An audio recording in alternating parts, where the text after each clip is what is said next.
श्री शिवाय नमस्ते उन दोस्तों। आज की वीडियो में जानेंगे मावस कब है और इस वीडियो में आपकी कन्फ्यूजन दूर हो जाएगी। मावस किस दिन मनाई जाएगी सभी चीज़ें बताऊंगी और मावस में क्या नहीं करना चाहिए, क्या करना चाहिए, कौन से उपाय हैं जो हमें मावस के दिन ज़रूर करने चाहिए जिससे घर में सुख समृद्धि बरकत आती है और किस तरह से मावस पूजते हैं। सभी चीज़ें इस वीडियो में बताऊंगी। अच्छी लगे तो लाइक सब्सक्राइब जरूर कर लीजिएगा, बाद में आप भूल जाते हैं। दोस्तों, मावस जो होती है वो पितरों को समर्पित होती है, भगवान विष्णु को समर्पित होती है। कहते हैं जो भी कोई व्यक्ति मावस को पूजता है, अपने पितरों को याद करता है इसी तौर पर, तो उनके पितृ हमेशा खुश रहते हैं तो घर में सुख समृद्धि बरकत अपने आप हो जाती है। हिंदू त्योहारों के साथ साथ हर महीने आने वाली तिथियों का भी विशेष महत्व होता है। जैसे कि मान्यता के अनुसार प्रति माह आने वाली मावस जो होती है वो बहुत ज़्यादा मायने रखती है। मावस के दिन दोस्तों लकड़ी का काम करने वाले, लोहे एल्युमिनियम से संबंधित काम करने वाले दुकानदारों को काम से परहेज करना चाहिए। ऐसे काम करने वाले ज़्यादातर लोग इस दिन अपनी दुकान भी, आपने देखा होगा, बंद रखते हैं। लेकिन क्या आपको इसके पीछे की कारण की वजह पता है कि क्यों रखते हैं? क्योंकि इस दिन जो होता है ये तेज़ धारदार चीज़ें जो होती हैं इनका काम नहीं किया जाता है। तो अपने घर में भी आपको मावस के दिन ये चीज़ें जो काम है ये नहीं करवाना चाहिए। जैसे कि मकान बनवाने का काम ये भी शुरू नहीं करवाना चाहिए मावस के दिन। और हर महीने की 14 मावस तिथि आती हैं, बहुत ही मायने रखती हैं। और इस दिन बाल भी नहीं धोना चाहिए, तेल भी नहीं लगाना चाहिए। साथ में जो व्यक्ति मांस मदिरा का सेवन करते हैं या लहसुन प्याज खाते हैं उसके घर से बिल्कुल बरकत चली जाती है। तो इन चीज़ों से आपको बचना चाहिए। बहुत ज़्यादा परेशानियां आपके घर में आ सकती हैं। इस जो मावस होती है इस दिन प्रेत आत्माएं बहुत ही ज़्यादा सक्रिय रहती हैं। मान्यता के अनुसार दोस्तों, यदि जैसे कि कोई शमशान के आगे से निकल जाता है तो उसे शमशान की जगह से भी नहीं निकलना चाहिए। वो अपनी ओर आकर्षित करती हैं प्रेत आत्माएं जो होती हैं, क्योंकि इस दिन इसलिए सुनसान जगह पर जाना भी बहुत ही गलत माना जाता है। तो सुनसान जगह पर जाने भी इस दिन बचना चाहिए। नकारात्मक शक्तियाँ इस दिन बहुत प्रबल रहती हैं। बालों को नहीं धोना है, ना ही बालों में तेल लगाना, ना ही शरीर पर तेल लगाना है। इस दिन पंडितों को भोजन करवाएं, दान दक्षिणा दें।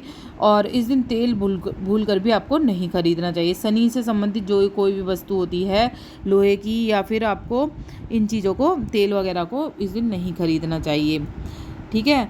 और ये जो होती है, जब मावस होती है तो इस मानसिक रूप से इंसान कमज़ोर रहता है। तो क्या होता है, ये अपने पर काबू नहीं रहता है मावस के दिन।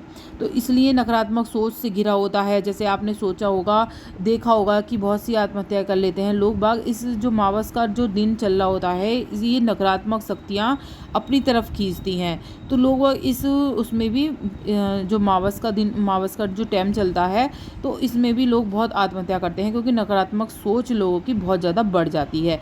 इसलिए कहते हैं पूजा पाठ करिए। और इस दिन मावस है तो चंद्र को जल चढ़ाइए, डूबता हुआ जैसे ये चंद्र होता है हमारा मावस के दिन नहीं दिखता है, लेकिन आपको जल चढ़ाना चाहिए, सूर्य देव को जल चढ़ाना चाहिए। पितरों को समर्पित एक दिया कहते हैं कि घर में लगाने से बरकत आती है। ये पितरों का दिया जरूर लगाना चाहिए मावस। अगर आप अपने पितरों को खुश करना चाहते हैं, घर में कलेश है, धन संपदा की परेशानी है, घर में कुछ ना कुछ परेशानी आती ही रहती है, कभी शादी नहीं हो रही है बच्चों की, आपने सोचा है कि ये हमारे जो पितृ होते हैं इनकी वजह से भी हमारे घर में कलह कलेश होती है, लड़ाई झगड़े होते हैं, मन मुटाव हो जाते हैं, बहुत सारी परेशानियां पितरों के हमारे रूठने से भी आ जाती हैं। तो मावस का दिन इसलिए ही बनाया गया है कि अपने जो पितृ हैं आप उनको खुश रख सकें। तो किस तरह से खुश रख सकते हैं इसके बारे में बात करें। पितरों की पूजा के लिए समर्पित होता है। अगर बहुत ज़्यादा परेशानी है तो आप पीपल के पेड़ पर पितरों का वास माना गया है और इस दिन पितरों का वास माना गया है तो पीपल की पेड़ की इस दिन पूजा करें। कच्चा दूध लेकर जाएं, पीपल पर चढ़ाएं, एक दिया लगा कर आएँ और पितरों को कुछ भी मिठाई का दोना ले जाइए, उसमें खीर रखी आइए या कोई भी सफ़ेद चीज़ रखी आइए। कुछ भी नहीं है आपके घर में तो 4 या 5 बतासे आप पितरों के नाम के पीपल के पास रख के आइए और जल चढ़ाइए और एक दिया लगा कर आइए। आप देखेंगे कि बहुत ही जल्दी आराम पड़ जाएगा आपको। अपने घर में दक्षिण दिशा की तरफ आप पितरों के नाम का दिया लगाइए। लंबी बाती का लगता है हमेशा पितरों का दिया, याद रखें। तेल और पितरों का दिया लंबी बाती का लगाया जाता है। दक्षिण दिशा की तरफ उस लौ का मुख होना चाहिए। और इस दिन पीपल के वृक्ष को आप स्पर्श नहीं करना। बस ये है कि आप बस दिया जलाना है और वो ऊपर भी नहीं देखना चाहिए। पीपल की तरफ जो पत्ते होते हैं ऊपर की तरफ उधर भी नहीं देखना आपको, बस नीचे जड़ की तरफ दिया लगाकर आ जाना है। क्योंकि इस दिन मैंने बताया ना बहुत ज़्यादा सक्रिय रहती हैं घर में। जो मावस का दिन में मैंने बताया कि बहुत ज़्यादा नकारात्मक शक्तियाँ होती हैं, मावस के समय आती हैं। तो जो 15 दिन होते हैं ये मावस के, तो इस दिन पानी में खड़ा नमक डालकर, आपको खड़ा नमक या फिर आपके पास सेंधा नमक हो तो 50 ग्राम ले लीजिए 1 लीटर पानी में, उसे डालकर अपने घर में पोछा लगाइए। इससे जो नेगेटिविटी होती है, नकारात्मक ऊर्जा जो होती है वो चली जाती है।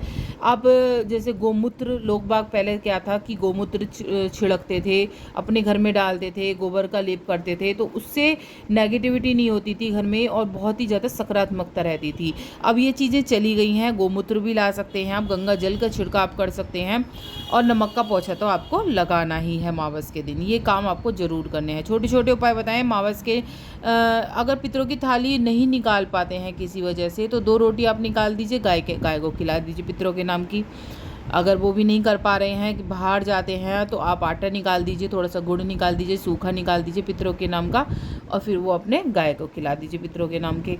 मतलब पितरों के नाम का आपको कुछ ना कुछ ज़रूर निकालना है, अपने पितरों को ज़रूर याद करना है। उनके नाम का आपको सूर्य देवता को जल चढ़ाना है और उनके ही नाम का एक दक्षिण दिशा की तरफ दिया लगाना है।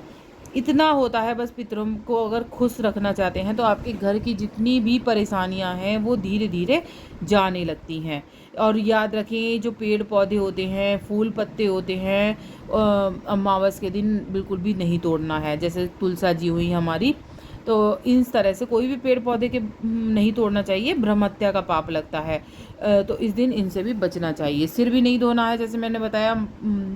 इन पर पूर्णमासी हुई, मावस हुई, इन पर आपको सिर भी नहीं धोना। एकादशी हुई, मैं पहले बताती हूँ, व्रत रखने से एक दिन पहले ही आपको अपना सिर धो लेना चाहिए। इस दिन नहीं धोना है, सिर्फ पितरों के लिए ही समर्पित है ये दिन।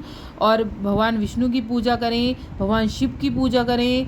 कहते हैं कि अगर आप जैसे कि बहुत ज़्यादा परेशान हैं तो गन्ने का रस बहुत ज़्यादा मायने रखता है।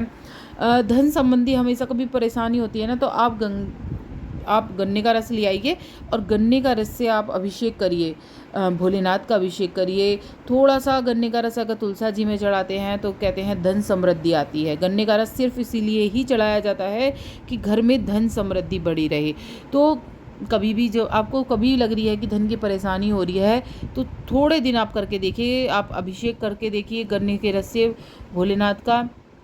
हल्का सा 2 चुटकी, थोड़ा सा, ज़्यादा नहीं चलाना है तुलसा जी में, थोड़ा सा उनका अभिषेक करिए। आपके घर में धन संपदा बढ़ती चली जाएगी। बहुत ही अचूक उपाय है। हमेशा गन्ने का रस जो होता है माँ लक्ष्मी से संबंधित होता है। माँ लक्ष्मी हमारे घर में खींची चली आती हैं। आप मावस के दिन एक छोटा सा हवन कर सकते हैं। अपने पितरों को हवन के तौर पर, अपने पितरों को हवन के तौर पर आहुति देकर, जैसे कि खीर वगैरह की आहुति देकर पितरों को समर्पित कर सकते हैं। पितरों तक पहुंचती है, ठीक है। इतना आप करके देखिएगा, बहुत ही ज़्यादा आपको लाभ मिलेगा।